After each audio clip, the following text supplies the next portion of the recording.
Hello दोस्तों, मेरा नाम साबिर अली और आज मैं आपको परिवार के कुछ ऐसे बातें बताने वाला हूं जिससे आपकी राह आसान हो जाएगी जीने की।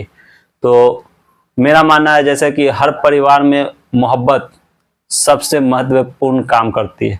अगर आपके परिवार में एक दूसरे में मोहब्बत, एक दूसरे पे यकीन, एक दूसरे पे भरोसा, एक दूसरे की इज्जत करना अगर आपको आता हो तो आपके परिवार में सब कुछ सही है। तो आपका काम काज भी जो भी हो, छोटे लेवल में हो या बड़े लेवल में हो, आप छोटे मोटे धंधे कर रहे हो या बड़े बिजनेसमैन हो, अगर आपका घर सही है तो आपके बिजनेस भी सही चलेगा। क्योंकि घर से टेंशन मिलेगा नहीं आपको, तो आप अपने बिजनेस में भी खूब तरक्की करोगे। और अगर आप कोई भी छोटा भी काम कर रहे हो और अगर आपके घर में डेली लड़ाई झगड़े हो रहे हैं, आपके माँ बाप में या आपकी बीवी में, आपके माँ में कुछ भी हो रहे हो, तो आपके ऊपर उसका मेंटल टेंशन पड़ेगा ही पड़ेगा और उसका असर आपके काम पे पड़ेगा। इसीलिए सबसे बेहतरीन तरीका यही है। पहला पहला तरीका यह है कि अगर आपके घर में कोई बड़े बुजुर्ग हो, आपके माँ बाप हो, तो उनकी इज्जत करें।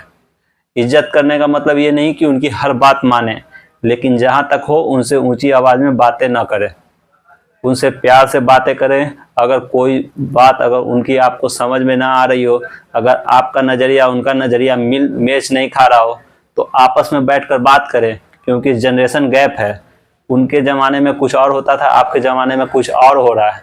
तो ज़रूरी नहीं कि दोनों के बात सेम हो सकता है आपका विचार कुछ और हो, आपके माँ बाप का विचार कुछ और हो उसी बात पे।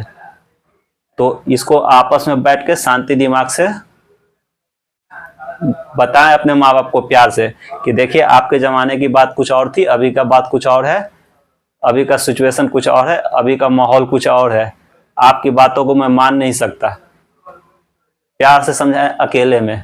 कभी भी अपने बच्चे के सामने अपने माँ बाप से जिद न करें, क्योंकि वही असर उस बच्चे पे भी पड़ेगा। वो भी वही सीखेगा जो आप अपने माँ बाप से बोल रहे हैं, ऊंची आवाज़ में गलत बात बोल रहे हैं। तो प्यार मोहब्बत की बात कर रहे हैं, अगर खुशी से रह रहे हैं तो फिर अपने बच्चे को भी साथ में रखें, क्योंकि वो देखेगा कि घर का माहौल अच्छा है तो उसके ऊपर भी अच्छा माहौल पड़ेगा। पहला नियम यही है कि अगर आपके घर में कोई बड़े बुजुर्ग हैं तो उनसे अच्छे से बात करें, इज्जत से बात करें और प्यार से। अगर कुछ आप में उनमें नहीं मैच खा रहा हो तो प्यार से समझाएं कि ऐसा ऐसा बात है, ये गलत है, ये सही है, प्यार से। और दूसरी, आपके अगर बच्चे हैं तो उसके परवरिश में कोई भी जरा सा भी कटौती मत करें। अगर आप ये सोच के उसके जीवन को खराब कर रहे हैं कि मैं कुछ पैसे बचाकर इसे गवर्नमेंट के स्कूल में डाल रहा हूँ, गवर्नमेंट स्कूल में डाल रहा हूँ, सरकारी स्कूल में बच्चे को पढ़ा के मैं कुछ पैसे बचा लूंगा, तो उस पैसे से आप करोगे क्या? 6 महीने साल भर में वो पैसे खत्म हो जाएंगे। लेकिन अगर आपने अपने बच्चे को अच्छी शिक्षा नहीं दी, 2 रुपये बचाने के चक्कर में अगर आपने अपने बच्चे की ज़िंदगी शुरू में बच्चे में खराब कर दी, उसकी ज़िंदगी, उसके एजुकेशन पे आपने पैसा खर्च नहीं किया, तो वो बच्चा हमेशा आपको गलत ही बोलेगा। क्योंकि एजुकेशन ज़िंदगी में एक बार ही मिलती है। घर आप बार बार बना सकते हो, पैसे हैं तो 10 बार घर बना सकते हो, लेकिन अगर एक बार उम्र निकल जाने के बाद एजुकेशन डबल से नहीं ले सकते हो आप, क्योंकि आपके पास वक्त ही नहीं मिलेगा। जब बच्चा होता है तो बच्चे से उसको एक उम्र होता है एजुकेशन की, उसी उम्र में उसे एजुकेशन लेना पड़ता है। लेकिन घर बनाने का, गाड़ी लेने का, आपके अपने सपने पूरे करने का कोई उम्र नहीं है।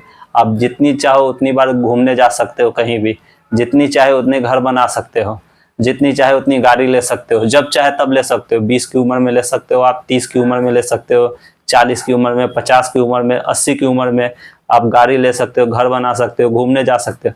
लेकिन एजुकेशन का एक उम्र होता है, उसी में लेना पड़ता है। इसीलिए अपने बच्चे को 2 रोटी खाएं आप, लेकिन अपने बच्चे को अच्छी शिक्षा दें, अच्छे माहौल में उसे रखें, प्यार से रखें और उसे किसी के कंपटीशन ना करवाएं। जो जिस तरीके का आपका बच्चा है उसी तरीके से उसे पढ़ने दें, प्यार से पढ़ाएं, मार पीट के नहीं पढ़ाएं। प्यार से जो चीज़ बच्चा समझ जाता है वो आपको डराने से या पीटने से वो नहीं समझेगा, वो और बेकार हो जाएगा। इसीलिए आप सबसे नियम नंबर 2 यही कहता है कि अपने बच्चे को अच्छी शिक्षा दें। भले ही आप कष्ट करके किराए के घर में रह लें, भूखे रह लें एक टाइम, लेकिन बच्चे को पढ़ाएं। परिवार का नियम नंबर 3, अगर आपके पास पैसे हो, अगर आप सक्षम हो, तो आपके परिवार में जो भी गरीब हो या जो भी आपसे कमज़ोर हो उसकी मदद करें। जैसे भी मदद हो आप वैसी मदद करें उसको, चाहे पैसे से हो या प्यार से हो, जो भी हो आप उसे सपोर्ट करें अगर आप सक्षम हो तो। और इस नियत से करें, अपने परिवार की मदद करें और इस नियत से मदद करें कि आप उस पैसे को, अगर पैसे से मदद कर रहे हो तो उस पैसे को भूल जाओ। ये मत सोच के करना कि मैं आज इसे पैसे से मदद कर रहा हूँ तो कल ये मुझे फिर रिटर्न करेगा। नहीं, मदद करके आप उसे भूल जाओ। देने वाला वो है ऊपर वाला, वो आपको देगा। फिर आप जितना दोगे उसका डबल हो सकता है आपको मिल जाए, लेकिन उससे नहीं, ऊपर वाले पे यकीन रख के। अगर ऊपर वाले पे यकीन है तो ही मदद करना, सामने वाले पे यकीन करके नहीं करना मदद, क्योंकि सामने वाला कहाँ से देगा, वो तो पहले से मजबूर है, वो फिर क्यों देगा आपको। और अगर उसको उससे लेने का नियत है तो फिर दो ही मत, क्योंकि फिर वो कब देगा, उससे आप बार बार टोकोगे तो उससे अच्छा उसी टाइम मत दो। वो आपसे मांगने थोड़ी आ रहा, कर्ज मांगने आ रहा, दे रहे हो, फिर समझ में आ रहा कि आप उससे कर्ज दे रहे हो। आप खुद दिल से मदद कर रहे हो तो फिर उससे मांगने का क्या मतलब होता है, फिर आप उससे मांगो ही नहीं। मैं तो कहता हूँ कि दे के भूल जाओ। कहावत है नेकी कर दरिया में डाल, आप नेकी कर दो, भूल जाओ, समझ लो कि मैंने उस पैसे को या कोई जो भी चीज़ से आप मदद कर रहे हो उसे मैं लेके फेंक दिया, दरिया में डाल दिया। अब इसका सिला मुझे ऊपर मिलेगा, ऊपर वाला मुझे देगा। सबको देने वाला वही है। और ऊपर वाले को सबसे ज़्यादा कौन सा इंसान पसंद है, जिसका हाथ ऐसे हो। ऐसे वाले इंसान को, जिसका हाथ ऐसे रहता है, उसको ऊपर वाला बहुत पसंद करता है, और ऐसे वाले को कम पसंद करता है। इसीलिए कभी भी देने वाला हाथ बनो, लेने वाला नहीं। लेने वाला किसी को पसंद नहीं है। अगर आपको खुदा वैसा बनाया है तो ठीक है, लेकिन मेहनत करो, आप देने वाला बनने की कोशिश करो। कभी ये मत सोचो कि इसके पास पैसा तो ये मुझे दे रहा है, मैं आराम से बैठ के खा रहा हूँ। नहीं, मेहनत करो, मेहनत करोगे कभी ना कभी उसका फल जरूर मिलेगा। दोस्तों, अगर आपको ये वीडियो अच्छा लगा हो तो वीडियो को लाइक करें और चैनल को सब्सक्राइब करें, ताकि आपको ऐसे ही और वीडियो मिलती रहे। बहुत बहुत शुक्रिया।